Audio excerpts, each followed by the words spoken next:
So once it gets rolling. I'm not letting my kids die. I'm just going to be honest. My superpower is being honest. I've extrapolated this out, and I won't have to for a few years because I got food and stuff. But I'm literally looking at my neighbors now and going, I'm ready to hang them up and gut them and skin them and chop them up. And you know what? I'm ready. My daughters aren't starving to death. I'll eat my neighbors. See, my superpower is being honest. I'll eat your ass. I will. I mean, they're such lunatics, it's hard to keep up with their insanity, right? And then what, and blamed it on someone else so they could do gun control. Now, so what does Gene Rosen have anything to do with any of this? Guy's a good Samaritan to say, no, you see, if it's a conspiracy, Gene Rosen was in on it. So they say that he is a paid actor. They have released his private information about his house, his other information to the public, thereby stalking him, bullying him, sending these nut jobs possibly to his house. You have to stop demonizing people and realize the biggest terror threat in this country is white men, most of them radicalized.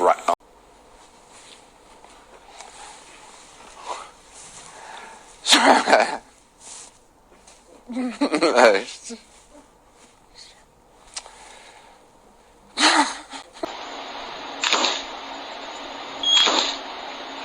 guys look at me. Okay. Instant sadness.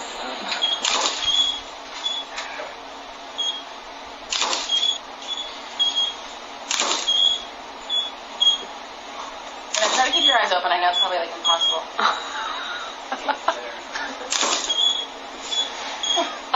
You even got a runny nose. No, it's running down my eye. Oh.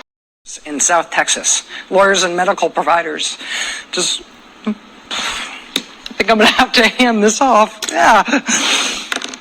Sorry. That does it for us tonight. We'll see you again tomorrow. Now it is time for the last word with Lawrence O'Donnell, where he is live. I know it's a lot. Oda, I'm so sorry, hun. Take a moment. Sorry. It's a lot. I know where your heart is, my dear. I do. How about I read the teas? You Yes, want me please. to? Okay. Okay. Randy Joyce. So sweet, right?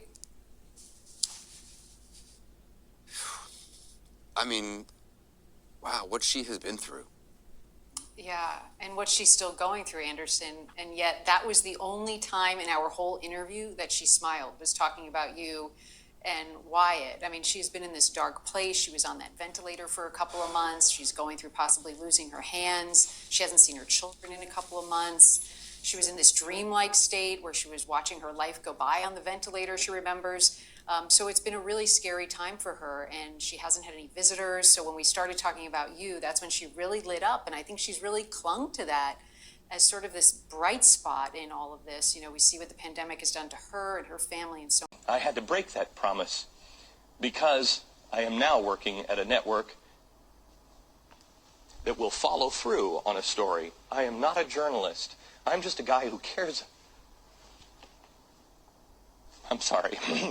I'm just a guy who cares an awful lot about my country. And I think you do too. This is the 10th. I apologize.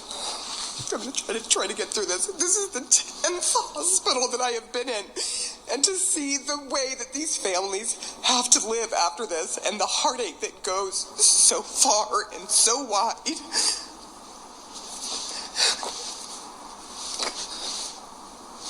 It's really hard to take. I'm sorry, Allison. Hey, Sarah, no apology. No apology needed. We've been watching your reporting on the ground throughout this horrific year. And we have all been struck by the grief, the collective grief that all of us are in. And to see these families who are soldiering through it, who are persevering, and who are having to have these funerals in parking lots, like the ones that you showed us, it is just a collective trauma that all of us are living through. And Sarah, we all appreciate the heart that you bring to this every single day, as well as your excellent reporting. I'm not gonna let you do this one. All right.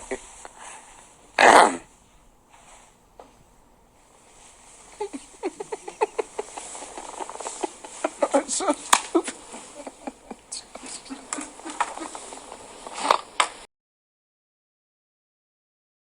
Of our Treasure Valley communities, the El Paso, Las Cruces communities, Eastern Iowa communities, Mid-Michigan communities. we are extremely proud of the quality, balanced journalism that CBS 4 News produces. But we are concerned about someone trying to get responsible, one-sided news stories plaguing our country. The sharing of biased and false news has become all too common on social media. More alarming, some media outlets publish these same fake stories without checking facts first. The sharing of biased and false news has become all too common on social media. More alarming, some media outlets publish these things that are true without checking facts first. Unfortunately, some members of the media use those platforms to push their own personal bias and agenda to control exactly what people think, and this is extremely dangerous to our democracy. This is extremely dangerous to our democracy. This is extremely dangerous to our democracy. This is extremely dangerous to our democracy. This is extremely dangerous to our democracy. This is extremely dangerous to our democracy. This is extremely dangerous to our democracy.